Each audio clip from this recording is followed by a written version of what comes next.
여러분이 가지고 계신 실기교재는 약 15년간의 연도별 기출문제를 과목별로 구분하고 주제별로 나누어서 편집하였습니다. 중복 내용을 줄였죠. 그 대신 출제 연도와 횟수를 표시해서 여러분이 공부를 쉽고 빠르게 효율적으로 할 수 있도록 만들었습니다.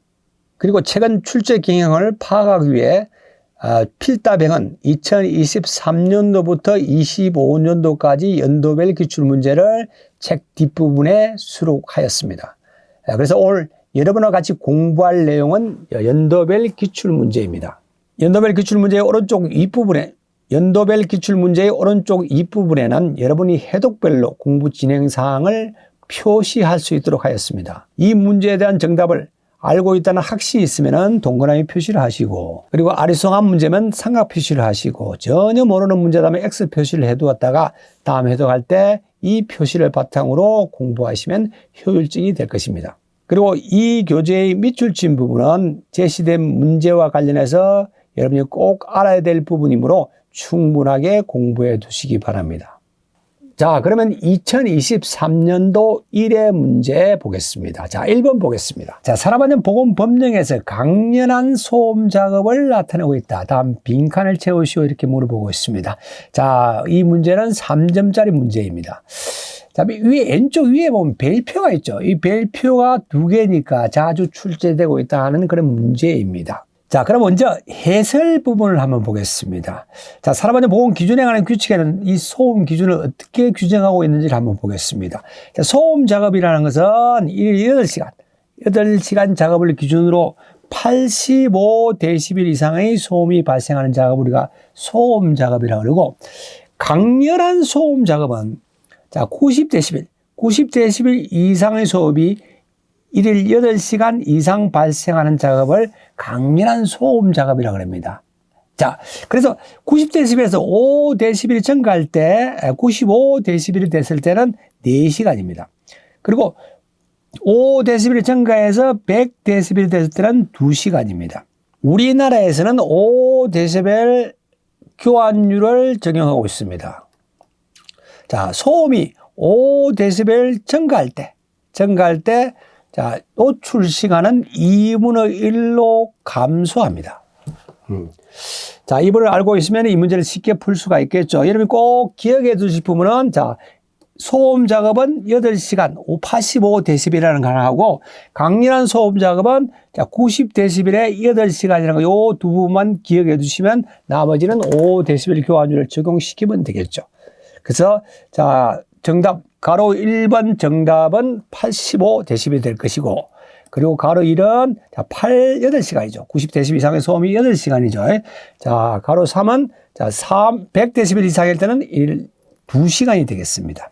이렇게 정답을 적으시면 되겠습니다. 문제 2번입니다. 자, 산업안전보건법령상 공정안전보고서의 제출 대상 유해위험 물질 규정량을 간로에 쓰시오. 이렇게 물어보고 있습니다.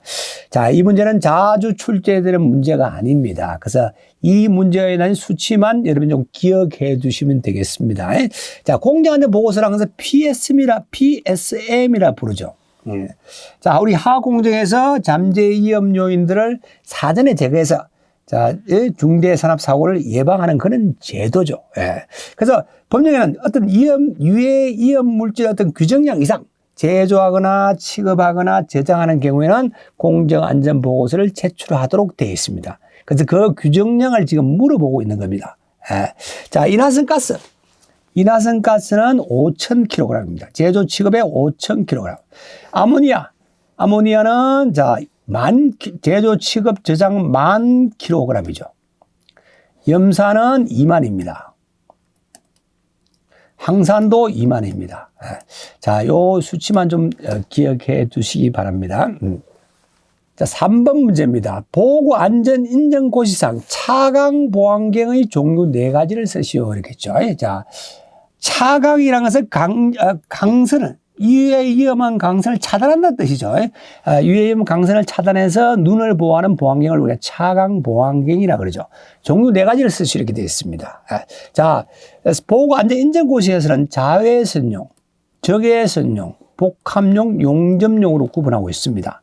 자외선용은 자외선이 발생하는 장소, 그리고 적외선은 적외선이 발생하는 장소. 복합용은 자외선 및 적외선이 발생하는 장소. 용접용은 자, 산소 용접할 때 사용하는 것이죠. 자외선, 저외선, 강렬한 가시광선이 발생하는 장소입니다. 자, 빛은 우리가 눈으로 볼 수 있는 것이 빨주노초 파남보죠. 자, 보라색까지 우리가 눈으로 볼 수 있습니다. 이걸 우리가 가시광선이라 그러죠. 예. 자, 가시광선이라는 것은 자, 오늘 가짜죠. 볼 시자입니다. 예? 자, 불빛 눈으로 볼 수 있다는 이야기죠. 그런 광선을 우리가 가시광선. 자, 자외선. 파장이 짧죠. 자자는 이 보라색 자자입니다. 자외선입니다. 예. 그리고 자, 이건 적외선. 자, 붉은 적자죠. 예. 적외선입니다. 파장이 길죠. 예. 이렇게 자, 가시광선, 적외선, 자외선이 있다는 거. 요 종류별이 있다는 걸 여러분 머릿속에 기억해 두시면 되겠습니다. 다음 4번 문제입니다. 산업안전 보건 법령에 따라 배관 등의 설비에 대해서는 가압에 따른 폭발을 방지하기 위해서 폭발 방지 성능과 규격을 갖춘 안전밸브 또는 파열판을 설치를 하여야 합니다. 자, 이때 파열판을 설치할 경우 세 가지를 쓰시오 이렇게 물어보고 있습니다. 자, 이 파열판이라는 것은 자, 내압이 이상 상승할 경우 파열되면서 압력을 방출하는 얇은 금속판을 이야기하는 것이죠. 자, 이 그림을 참조로 하시면 되겠습니다. 자, 짧은 시간에 급격하게 압력을 변하는 경우 적합한 겁니다. 자, 설치하는 경우 세 가지를 산업안전보건 기준에 관한 규칙에는 정해놓고 있습니다. 자, 이런 류의 문제는 계속 반복해서 나오고 있습니다. 그래서 이런 문제가 나오서 규정에나 법적 기준을 물어보는 문제들은 그대로 다 적으면 제일 좋겠지만 그대로 다 외울 수가 없으니까 키워드를 정해놓고 외워두셨다가 살을 붙이는 방향으로 이렇게 공부를 하시면 되겠습니다. 자, 그러면 규정이 어떻게 규정이 되어 있는지 한번 보겠습니다. 이 문제는 자주 출제되는 문제죠. 그래서 꼭 기억해 두셔야 됩니다. 자, 먼저 보겠습니다. 반응 폭주 등 급격한 압력 상승이 우려가 있는 거. 네.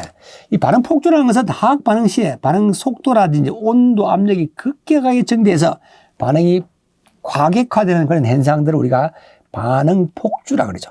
자, 반응 폭주 등 급격한 압력 상승입니다. 여기는 키워드는 급격한 압력 상승이죠. 압력 상승이라 급격한 압력 상승이라고 꼭 외워두시면 하나 외워두시면 되겠습니다. 그래서 나중에 살을 붙이면 되겠죠. 자, 다음 두 번째, 급성 독성 물질을 누출해서 주위의 자가 환경을 오염시킬 우려가 있는 경우. 자, 이 키워드는 급성 독성 물질입니다. 네, 급성 독성 물질 기억해 두시면 되겠습니다. 자, 급성 독성 물질만 알고 계시면은 자, 이 누출을 해서 주위의 자가 환경을 오염시킬 우려가 있는 경우하고 이렇게 적으시면 되겠습니다. 자, 세 번째, 운전 중에 안전밸브가 이상 물질이 누적되어서 안전밸브가 작동되지 않을 우려가 있는 경우. 자, 이 키워드는 안전밸브가 키워드가 되겠네. 안전밸브로 꼭 기억해 두시면, 자, 거기다 살을 붙이면 되겠죠. 예. 자, 안전밸브가 작동되지 아니할 우려가 있는 경우라 적으시면 정답이 되겠습니다. 자, 이 세 가지의 키워드 꼭 기억해 주시기 바랍니다. 첫 번째, 급격한 압력 상승. 두 번째는 급성 독성 물질. 세 번째, 안전밸브가 키워드가 되겠습니다. 그래서 이런 식으로 공부를 해두셨다가 문제 넣으면 거기다 살을 붙여서 정답을 적으시면 되겠습니다. 다음 문제 5번입니다. 산업안전보건법령에서의 유자격자가 충전전료 인근에서 작업하는 경우 충전전료의 접근 한계 거리를 쓰시오. 이렇게 물어보고 있습니다. 자, 이 문제는 굉장히 자주 출제되는 문제입니다. 그래서 여러분이 이 표를, 해설에 나와 있는 이 표를 꼭 외워두셔야 돼요. 이런 문제가 나왔을 때 여러분이 표를 그려두고 이 문제의 정답을 찾으셔야 됩니다. 그래서 이 표를 외워야 되는데 어떻게 외울지를 한번 보겠습니다. 자, 그러면 이 표를 어떻게 외워야 될지 한번 표를 그려보도록 하겠습니다. 이렇게 반복해서 자꾸 이렇게 그려보셔서 꼭 외워두셔야 됩니다. 자, 그럼 표를 그려보겠습니다. 자, 성간전압 킬로볼트죠. 킬로볼트고, 자, 접근 한계거리 센티미터입니다. 자, 이 표를 두 블록으로 나눕니다. 자, 첫 번째 블록은 자, 1에서부터 6까지입니다. 그리고 4단계입니다. 4단계고. 자, 두 번째 블록은 자, 7에서부터 17까지입니다. 7에서 17까지고 5단계입니다. 먼저 여러분 기억해 주실 게, 자, 0.3 이하죠. 0.3 이하 접촉 금지. 접촉 금지. 자, 0.3 초과.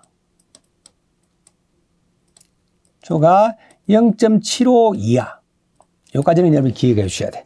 자, 1블록은 1에서부터 6이라 그랬습니다. 자, 1 나갑니다. 1. 1이고, 자, 2입니다. 2. 자, 0.75에서 2까지입니다. 3. 3은 먼저 하나 넘깁니다. 다른 블록을 하나 넘기고, 여기 3. 3. 4. 4. 자, 5. 5는 두 개입니다. 여기 하나 5하고, 여기 5. 5. 자, 2에서 15입니다. 15고. 자, 6까지죠? 6. 자, 1블록 완성됐습니다. 1블록 발표가 완성이 됐죠. 자, 그럼 자, 2블록 넘어가겠습니다. 2는 7에서 17이라 그랬습니다. 자, 그러면 먼저 7부터 하겠습니다. 37. 여기 7. 자, 15에서 37이죠. 자, 8은 두 개입니다. 자, 37에서 초과 88 이하죠. 9. 자, 10. 여기 10입니다. 10. 자, 11. 하나 붙이고. 여기 10이고, 여기 11이죠. 11. 자, 12. 자, 2에서 하나 뺍니다. 2에서 하나 빼고, 88에서, 자, 121이죠. 자, 13. 자, 13. 14는, 자, 121에서, 14에서 하나 더 합니다. 4에서 하나 더 합니다. 4, 14, 15. 자, 145초가, 자, 16이죠. 16. 자, 야한 생각. 69. 자, 17. 170입니다. 자, 이렇게 해서 두 번째 블록도 완성이 됐습니다. 자, 세 번째 블록이 있는데, 이건 시험에 자주 출제되지 않으니까 뭐 외울 필요는 없겠습니다. 자, 두 번째 블록까지만 외워두시면 되겠습니다. 자, 그러면 문제를 한번 보겠습니다. 자, 첫 번째가 380V죠. 그럼 0.38kV죠. 자, 0.38kV는 여기에 해당되겠네. 그러면 30이 되겠네요. 오늘 30이고. 자, 1.5kV. 여기에 해당되죠. 45cm. 그리고, 자, 6.6kV는, 자, 여기에 해당돼요. 여기에 해당되죠. 그래서 60이고. 자, 그리고 22.9kV는 여기에 해당되네. 그러니까 90이죠. 자, 이런 식으로 꼭, 이러면 문제가 나왔을 때 이 표를 하나 그려두고 여기에 정답을 적으시면 되겠습니다. 이 문제는 자주 출제되니까 이 표는 꼭 여러분이 기억해 주셔야 되겠습니다. 뒤에도 문제가 또 나오니까 그때 다시 한번 반복을 하도록 이렇게 하겠습니다. 자, 문제 6번입니다. 산업안전 보건 법령에 의하면 작업을 하는 근로자에 대해서는 그 작업 조건에 맞는 보호구를 작업하는 근로자 수 이상으로 지급하고 착용하도록 규정하고 있습니다. 자, 이 질문에 맞는 보호구를 쓰시오 이렇게 물어보고 있습니다. 우리 자, 산업안전 보건 기준에 관한 규칙 32조에 나와 있는 내용들입니다. 자, 물체가 떨어지거나 날아올 위험 또는 근로자가 추락할 위험이 있는 작업. 물체가 떨어지는 것을 우리가 낙하라 그러고 날아올 위험은 비례라 그러고, 자, 근로자가 추락할 위험인 작업, 안전모죠. 이 추락이 있다고 해서 안전대가 아닙니다. 여기는 안전모입니다. 안전모. 자, 두 번째, 물체가 흩날릴 위험 있는 작업은 우리가 보안경을 착용하도록 되어 있죠. 보안경을 지급해서 보안경을 착용해야 됩니다. 자, 높이 또는 깊이 2m 이상입니다. 2m 이상 추락할 위험 있는 장소. 여기 추락은 2m 이상 추락은 안전대죠. 안전대를 꼭 지급을 해서 착용하게끔 해야 됩니다. 자, 고열에 의한 하상 등의 위험이 있는 작업은 방열복이죠. 자, 이거 꼭 기억해 두시라 말씀을 드립니다. 자, 7번 문제입니다. 자, 산업안전 보건 법령상 비계 작업 시, 비계 작업입니다. 비계 작업 시 비, 눈, 그 밖의 기상 상태의 악화로 작업을 중지시킨 후 또는 비계를 조립 해체하거나 변경한 후에 비계에서 작업하는 경우 해당 작업을 시작하기 전 점검사항 5가지를 쓰시오. 이렇게 물어보고 있습니다. 이 문제는 굉장히 자주 나오는 문제입니다. 우리 사람한테 보건 기준에 관한 규칙에 나와 있는 내용이죠. 내용이 조금 복잡하죠. 그렇지만 여러분이 꼭 좀 외워두셔야 합니다. 자, 방법은 키워드를 정해놓고 살을 붙이는 방법으로 외워두셔야겠습니다. 자, 비계가 뭔가 아시죠? 건물 외벽에 자, 외벽 작업을 하기 위해서 자, 작업 발판 얹어서 자, 작업할 수 있게 만든 가시설물을 비계라 그러죠. 자, 비계 모양을 여러분 생각하시면서 첫 번째, 자, 비계는 발판이 있겠죠. 그 발판 제로의 손상 여무, 그리고 부착 또는 걸림 상태, 이거 사전에 점검해야 되겠죠. 그리고 자, 해당 비계의 연결부 또는 접속부, 중요한 부분이죠. 연결부 또는 접속부입니다. 접속부의 풀림 상태. 예. 자, 점검해야 될 것이고. 자, 연결부 접속부와 연결 제로가 있겠죠. 연결 제로, 연결 철물이 있을 겁니다. 연결 제로 및 철물의 손상 부식 상태. 자, 그리고 네 번째, 손잡이 있습니다. 손잡이의 탈락 유무. 자, 그리고 다섯 번째, 기둥. 비계 기둥이 중요하죠. 기둥의, 자, 밑으로 침하하는 거, 그리고 변행하는 거, 변이 또는 흔들림 상태. 자, 그리고 로프의, 부착 상태, 매단 상태의 흘림 상태. 예, 자, 여기 키워드는 첫 번째, 발판 제로죠. 두 번째는 연결 부분 접속부고. 자, 연결 부분에는 연결 제로가 있고 연결 철물이 있을 것이고, 손잡이, 기둥, 로프, 이렇게 6가지를 좀 기억해 두셨다가 여기서 살을 붙이는 방법으로 꼭 여러분 좀 기억해 주셔야겠습니다. 자, 8번 문제입니다. 산업안전보건법령상 통풍이나 환기가 충분하지 않고 가열물이 있는 건축물 내부나 설비 내부에서 화재 위험 작업을 하는 경우에 화재 예방에 필요한 사업주의 준수사항 3가지를 쓰시오. 이렇게 물어보고 있습니다. 자, 이 문제는 자주 출제되는 문제가 아니지만 여기 문제가 나왔으니까 이거는 또 여러분이 기억을 좀 해주셔야겠습니다. 자, 이 내용은 산업안전보건 기준에 관한 규칙에 나와 있는 내용들이죠. 자, 6가지 준수사항에 나와 있습니다. 자, 한번 보겠습니다. 자, 화재 위험 작업하는 경우에는 작업 준비를 해야 되겠죠. 작업 준비 및 작업 절차를 수립해야 됩니다.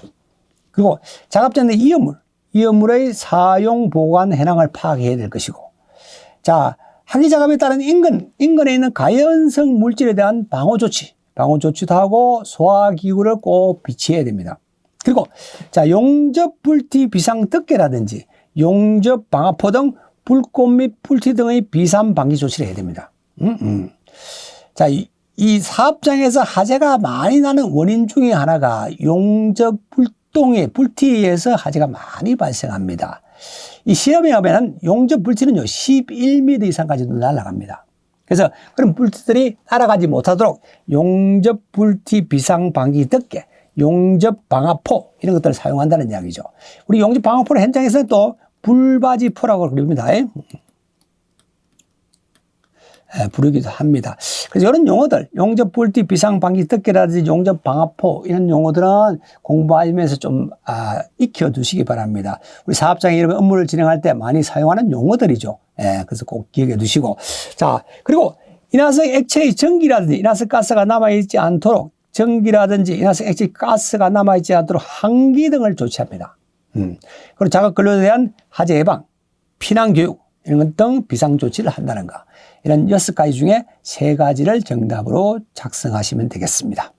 자, 9번 문제입니다. 산업안전보건법령에서 한 가설 통로를 설치하는 경우 준수사항 3가지를 적으시오. 이렇게 되어 있습니다. 이 가설 통로의 구조는 시험에 자주 출제가 되는 부분입니다. 그 6가지 조항, 규정은 꼭 기억해 두셔야 됩니다.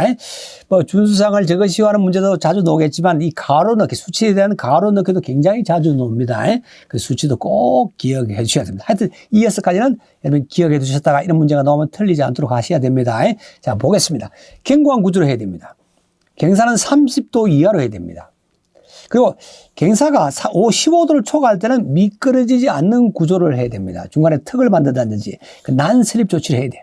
미끄러지지 않도록 발이 미끄러지지 않도록 부착물 같은 거 붙여서 붙여서 미끄러지지 않던 구조로 해야 됩니다. 예. 자, 추락할 위험 장소에서는 난전 난간을 설치해야 되고, 자, 수직경의 가설된 통로가 15m 이상일 때는 10m 이내마다 계단참을 설치해야 됩니다. 예. 자, 이 계단참이라는 것은 여러분, 계단을 올라갈 때 진행 방향을 바꾸는 넓은 부분이 있죠. 그래서 이 목적은 진행 방향을 변경하거나 피난 후식 등 이런 것들을 하도록 할 목적으로 계단 중간에 넓게 되어 있는 부분을 우리가 계단참이라고 합니다. 예. 자, 건설공사에서는 높이 8m 이상 비계다리는 7m 이내마다 계단참을 설치해야 됩니다. 자, 요거 꼭 이 6가지 규정 꼭 기억해 두셔야겠습니다. 10번 문제입니다. 다음에서 위험성 평가의 단계별 순서를 쓰시오 이렇게 물어보고 있습니다. 자, 여러분 현장에서 사업장에서 업무를 종사하게 되면 위험성 평가는 수없이 하게 될 겁니다. 여기 문제에서는 순서를 보고 있네. 자, 먼저 평가 대상의 선정의 사전 준비를 해야 되겠죠. 사전 준비도 하고, 그리고 자, 선정된 대상에 대해서 유해 위험을 또 파악해야 되고, 그리고 위험성이 있는지 없는지를 위험성 계산해서 위험성을 추정해야 됩니다. 그리고 그 위험성이 허용 가능한 위험성인지 여부를 또 결정해야 되겠죠. 위험성 결정을 해야 됩니다. 자, 그에 대한 또 위험의 성의 감소 대책이라는 수립하고 실행을 해야 되겠죠. 그리고 그에 대한 결과를 기록해 둬야 됩니다. 자, 이 순서들 1, 2, 3, 4, 5, 6 순서대로 위험성 평가를 하시면 되겠습니다. 11번 문제입니다. 자, 11번 문제는 종합재해 지수를 구하는 문제입니다. 계산식 문제죠. 자, 근로자 수가 400명인 사업장의 연간 재해 건수가 80건입니다. 그리고 근로 손실 수가 800일이죠. 그리고 재해자 수가 100명입니다. 자, 종합재해 지수를 구하시오 이렇게 물어보고 있습니다. 하루 8시간 근무하고 연간 280일을 근무합니다. 자, 종합재해 지수 계산식은 루트 도수율 곱하기 강도율입니다. 그럼 도수율을 먼저 구해야 되겠죠. 도수율이라는 것은 자, 연간 100만 시간당 재해 건수를 이야기하는 것이고, 강도율은 1000시간당 근로 손실 일수를 이야기하는 것입니다. 자, 그 도수율 계산식에 그대로 적용하면, 자, 연간 근로 시간 수가 400명이 8시간 280일 근무합니다. 재해 건수가 80건이었죠. 거의 100만 곱하니까 89.29가 나왔습니다. 자, 강도율은 자, 연간 근로 시간 수 풀어, 자, 근로 손실 일수가 800일이었죠. 곱하기 1000 하니까 0.89가 나왔습니다. 자, 종합재수는 루트 89.29 곱하기 0.89가 되겠죠. 그래서 정답은 8.91이 나왔습니다. 자, 이 계산식 문제가 나오면은, 자, 그 계산 과정을 다 적으셔야 됩니다. 적고 정답도 정확하게 적어 주셔야 됩니다. 예. 도수율이나 강도율은 자, 별도의 지시가 없는 한은 소수점 2자리까지 적습니다. 여기까지도 기억해 주시기 바랍니다. 예. 12번 문제입니다. 자, 산업안전보건법령에서 작업장의 작업명 조도기준하는 사항에다 단위를 포함하여 가로에 쓰시오 이렇게 나와 있습니다. 이 문제는 굉장히 자주 나오는 문제입니다. 예. 꼭 기억해 주셔야 돼. 자, 초정밀 작업 750 력스입니다. 초정밀 750, 정밀 작업 300 력스 이상입니다. 예. 이 두 가지만 기억해 두시면 돼요. 나머지는 300에서 2분의 1로 감소합니다. 2분의 1 줄죠. 자, 보통 작업 150, 그리고 그 밖의 작업은 자, 2분의 1로 감소해서 75 럭스 이상입니다. 요거 자주 출제되니까 이 수치를 꼭 단위까지 꼭 기억해 두시기 바랍니다. 13번입니다. 산업안전보건법령에 따라 유해하거나 위험한 작업 또는 장소에 사용하거나 건강장애를 방지하기 위해 사용하는 기계기구 설비로서 설치 이전하거나 주요 구조 부분을 변경하려는 경우 유해염 방지 계획서를 제출해야 되죠. 그 대상이 되는 기계기구 설비를 3가지 쓰시오 이렇게 되어 있습니다. 자, 우리 산업안전보건법 시행령에 나오는 내용들이죠. 그렇게 외우기는 어렵지는 않습니다. 자, 여기 5가지가 나와 있는데 이 4가지 정도만 기억해 주시면, 이 교재에 나와 있는 이 4가지 정도만 꼭 기억해 주시면 되겠습니다. 자, 금속이나 강물의 용해로 화학설비, 건조설비, 가스집합 용접장치입니다. 자, 14번 문제입니다. 자, 사랑하는 보건법령의 특별 안전교육 중에 타워 크레인의 설치 해체 작업에 대한 교육 내용. 4가지 서지요. 이렇게 문제를 물어보고 있습니다. 자, 이런 문제는 참 쉽지 않은 문제입니다. 그리고 뭐 자주 출제되는 문제는 아닙니다. 그렇지만 이 문제가 나왔으니까 여러분이 좀 어렵지만 기억을 해 주셔야겠습니다. 자, 요 5가지가 있죠. 5가지 중에 자, 쉬운 내용들 한 4가지 정도만 좀 기억해 두시면 되겠습니다. 자, 쉬운 게 자, 붕괴, 추락, 재해 방지에 관한 사항. 붕괴, 추락, 재해 방지에 관한 사항. 자, 이거 교육을 해야 되고. 그리고 밑에 보면 신호 방법 및 요령에 관한 사항. 이런 것들은 외우기가 좀 쉬울 거죠. 그리고 이상 발생 시 응급 조치에 관한 사항. 이런 것들은 좀 외우기가 좀 쉽습니다. 그래서 먼저 이런 외우기 쉬운 문제 한 2가지 정도 외워두시고, 그리고 이 외워두시고, 이 2가지 중에 1가지 정도, 자, 설치 해체 순서, 안전 작업 방법. 이것도 뭐 그렇게 어려운 건 아니네요. 외워두시고, 부재의 구조, 재질, 특성하는 사항, 이런 것도 좀 외워두시면, 이 중에 4가지를 정답으로 적으시면 되겠습니다. 자, 이렇게 해서 2023년도 1회분 문제 풀어봤습니다.